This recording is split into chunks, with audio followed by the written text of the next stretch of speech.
the 20th of June, 2026. Alex Eala walked into that Berlin semifinal and something just broke. I'm not exaggerating. 2 days earlier, she dismantled Elena Rybakina, the world number 2. Then, 24 hours later, she turned around and demolished Alina Svitolina, ranked number 8. Both matches, straight sets. Both dominant. Both dominant enough that people were actually talking about her finally arriving at that next level. And then she played a Czech player, Linda Noskova, and lost 6-2, 6-4 inches, just over an hour. Here's what makes this absolutely bizarre. Ella isn't some struggling player who gets pushed around by everyone. This same player just beat 2 top 10 opponents back-to-back. She's seeded at Wimbledon. First Filipino ever. She's ranked 30 inches the world. She's supposed to be rising, building momentum, becoming dangerous. But against Czech players, she's 1-14, 1 win, 14 losses. I know what you're thinking. Maybe Czech players just have her number. Maybe they play some style she can't figure out. Maybe it's just her worst matchup type. But what if none of that is true? What if this has nothing to do with tennis at all? What if when Eala sees that Czech flag across the net, something in her brain just shuts down? What if it's not her game that fails? It's her mind? We need to dig into how deep this actually goes. Because, trust me, it's darker than you think. You know what 1-14 against one country actually means? Most people just see it as a stat. Yeah, sure, everyone has rough matchups. That's tennis. Players struggle against certain opponents. It happens. But this is different. This is something else entirely. Eala just made history. She's the first Filipino player ever to be seeded at a Grand Slam. She walked into Berlin as a wild card and somehow scraped her way into the semifinals, beating top 10 players on the way. Everything has been momentum and belief. The ranking is climbing. The wins are getting bigger and better. Everything is pointing to something special about to happen. Then there's this one crack underneath it all. This one weakness. This one thing that sits there like a foundation problem in a house that looks perfect from the outside. See, losing to players from one country repeatedly isn't random. It's not like you're learning something new from each match that's going to help you eventually beat them. It's not like you keep getting closer. That would make sense. That would be fixable through hard work and practice. This is a pattern, a repeating pattern, a pattern that keeps happening no matter what she does or how hard she trains. Think about what's about to happen. Wimbledon opens in 9 days, just 9 days, and Barbora Krejcikova is seated there. Czech player, top-tier Czech player, one of the best in the world. If Eala's draw puts them together early, what happens then? Because Eala can't afford to collapse against someone ranked higher than her at a Grand Slam where she's finally seeded, that's not just a loss. That's momentum evaporating at exactly the wrong moment. But it goes deeper than one match. This is about confidence. This is about what happens inside your head after you've lost 14 times to the same nationality. Your brain starts making connections. Czech player equals loss. That flag equals failure. Those associations are already sitting in your brain before you even walk on court. Most people look at 1-14 and think it's a technical problem. Different serves, different movement, different playing styles, something she hasn't figured out how to counter yet. That would make sense. That would be something you could fix by grinding harder at practice. But what if it's not that? What if it's psychological? What if Eala's own mind has become her biggest opponent? Because that's a completely different issue. You can't fix that at the practice court. You can't drill your way out of that. That lives in your head. The crazy thing is that Eala has proven she can beat absolutely anyone. She proved it twice in 1 week. So the issue isn't her ability. It's not her technique. It's not her physical talent. The issue is belief, confidence, something happening in her brain that makes her play completely differently when a Czech player is standing on the other side of the net. So, where did this curse even come from? When did it start? Is it actually a curse, or did she somehow create it herself? Let's look at the pattern. When you actually study Eala's losses to Czech players, you start seeing these things repeat over and over. And once you notice them, you can't unsee them. First pattern, the score lines. Look at them. Indian Wells 2026. Noskova beats her 6-2, 6-0. Stuttgart 2024. Krejcikova beats her 6-3, 6-1. Madrid 2023. Pliskova beats her 6-2, 6-4. These aren't close matches. These aren't competitive tennis. These are demolitions. One-sided destructions where Eala just looks completely overwhelmed. But here's the thing that doesn't add up. Eala isn't facing some unstoppable force every single time. Noskova was ranked 13th back then. Eala has beaten players ranked higher than that, multiple times. So why does she get completely dismantled? Then there's Stuttgart. Krejcikova is incredible, absolutely. But Eala has competed against incredible players before. She's stolen sets off top 5 players. So what happens in a Czech matchup that makes it go so catastrophically wrong so quickly? Madrid was clay, a surface that Eala has always struggled on, to be honest. But even accounting for that, losing the way she did suggests something more than just being on the wrong surface. All those score lines follow the same pattern. The first set is where it falls apart. By the time the second set starts, she's mentally gone. Second pattern, the collapse is fast. Most of these losses are over in 2 sets. One-sided. It's like Eala comes out, plays some decent tennis early, and then something clicks in her brain. You don't belong here.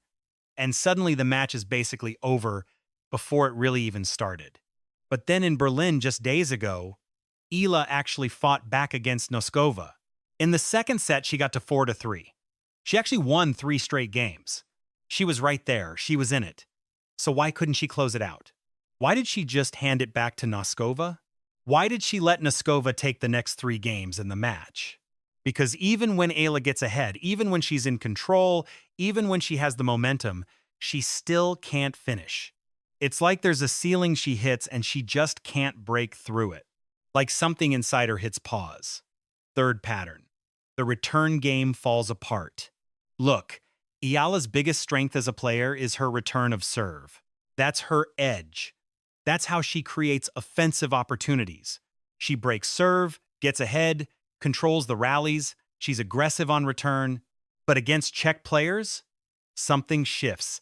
Something changes. Watch the Indian Wells match against Noskova. Eala has maybe 2 or 3 aggressive return attempts the entire match. 2 or 3. She's basically just waiting for Noskova to make a mistake. She's playing defense when she should be playing offense. And when you play that way against a heavy server, you've already lost the mental battle before the point even starts. Krejcikova has one of the best serves in women's tennis. Pliskova's serve is literally what made her a top player. These are women with serious power on their serves. And Eala, who can return, serve aggressively against Rybakina, who arguably has the heaviest serve in the entire sport, suddenly can't figure it out against Czech players. So you start connecting all these dots. 1-14 isn't random. It's not just bad luck or cold streaks. It's a pattern. The same story repeating over and over. Early break, and then Eala goes passive. Second set shows some fight, but ultimately the same result. The return game shuts down. Confidence evaporates. And here's what's actually dark about this. The pattern is getting worse, not better. Indian Wells was a complete whitewash. 6-2, 6-0. No competitive sets at all. Then you have other losses mixed in over the years. Stuttgart, Madrid, other tournaments. Then Berlin semifinal where at least she won some games but still got demolished decisively. So this curse isn't just that Eala loses to Czech players. It's that she loses to them in a way that looks like she's already given up before the match even starts. It's that every single time she steps on court against a flag she's learned to fear, something inside her breaks. The scariest part? She probably doesn't even realize it's happening. She probably thinks it's a technical issue. Maybe she thinks she just needs to hit the ball harder or move differently. But the data doesn't support that. The data is telling a completely different story. But here's where it gets really weird. When you dig deeper, when you actually look at what's happening, you realize something.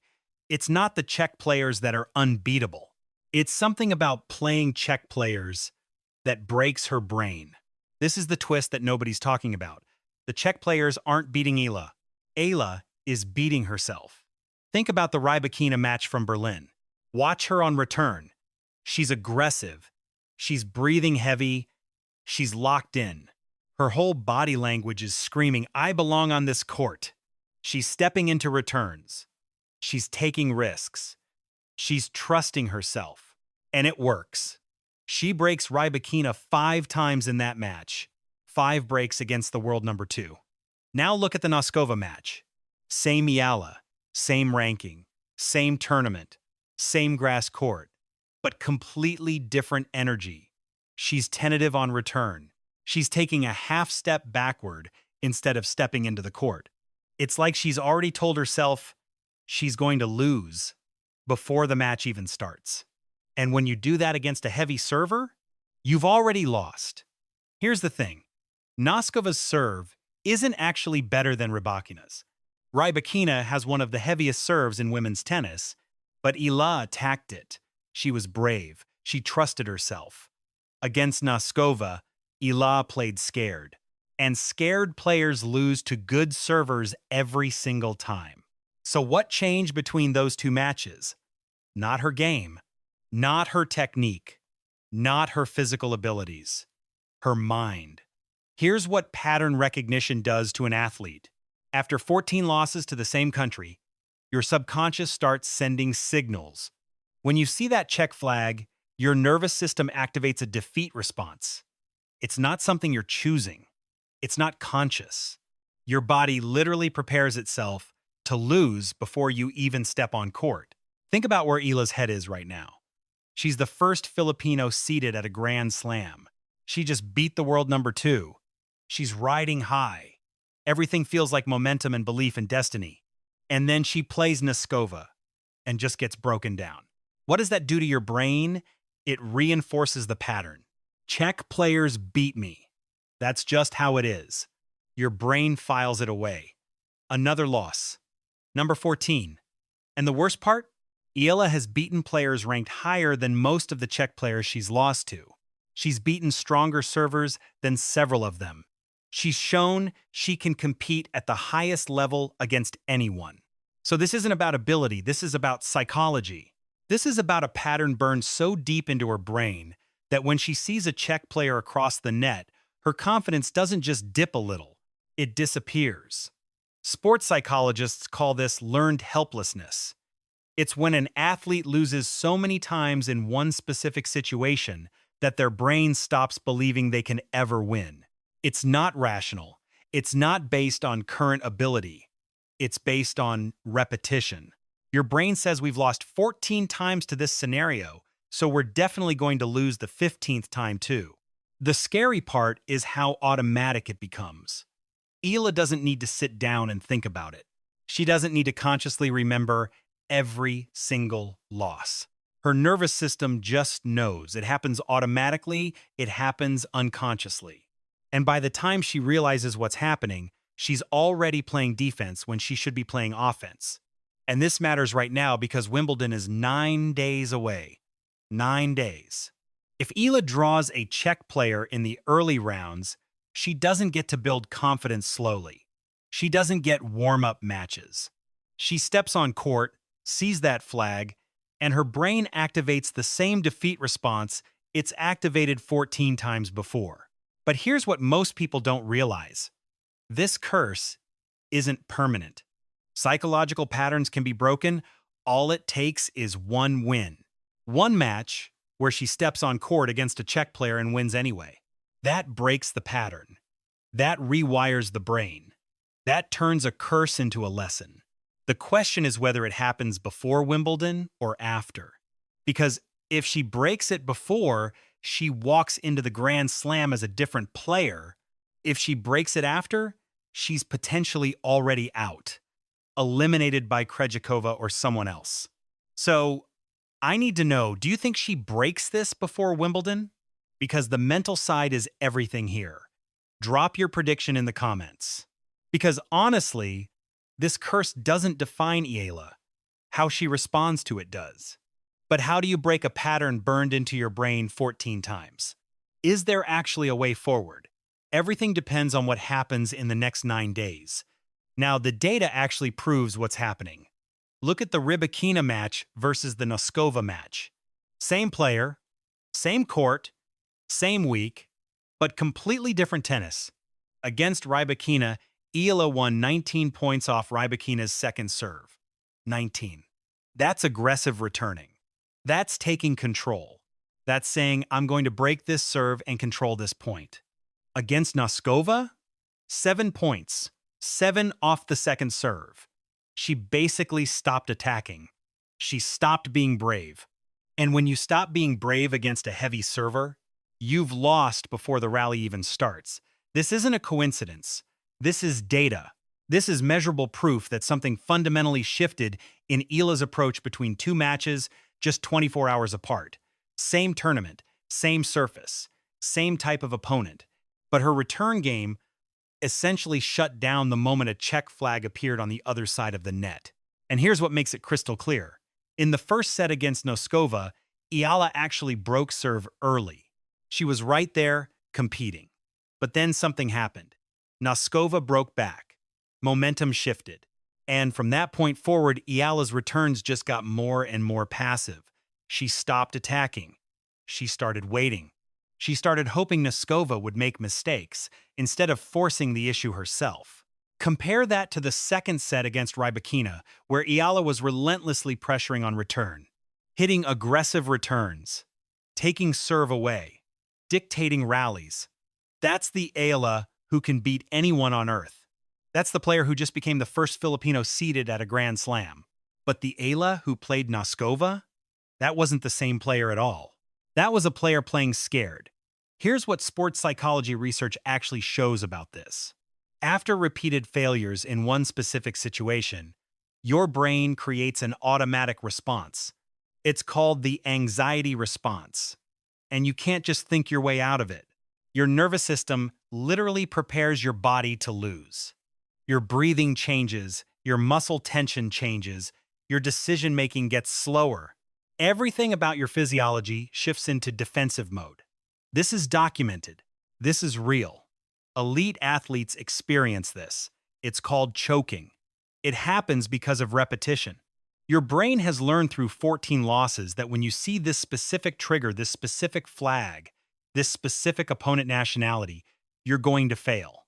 The scary part is how automatic it becomes. Eala doesn't sit down before a match and consciously think, I'm going to lose today because of my mental block. Her subconscious does it for her. Her body knows before her mind even catches up. Now look at Wimbledon. Krejcikova is there. She's Czech. She's one of the greatest players in the sport. If Eala's draw puts them together, what happens?